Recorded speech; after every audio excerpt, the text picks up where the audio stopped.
താമരശ്ശേരി ചുങ്കം junction Wayanad ഭാഗത്തു നിന്ന് വരുന്ന KSRTC ആണ് കാണുന്നത്. ബാലുശ്ശേരി ഭാഗത്തു നിന്ന് വരുന്ന റോഡാണിത്. വൈകുന്നേരങ്ങളിൽ സാധാരണ നല്ല തിരക്കുള്ള ജംഗ്ഷനാണ്. ഇന്ന് പൊതുവേ തിരക്ക് അല്പം കുറവായിട്ടാണ് തോന്നുന്നത്.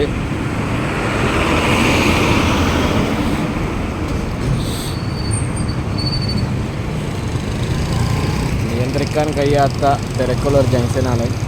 ഇന്ന് അല്പം തിരക്കിന് ആശ്വാസമുണ്ട്.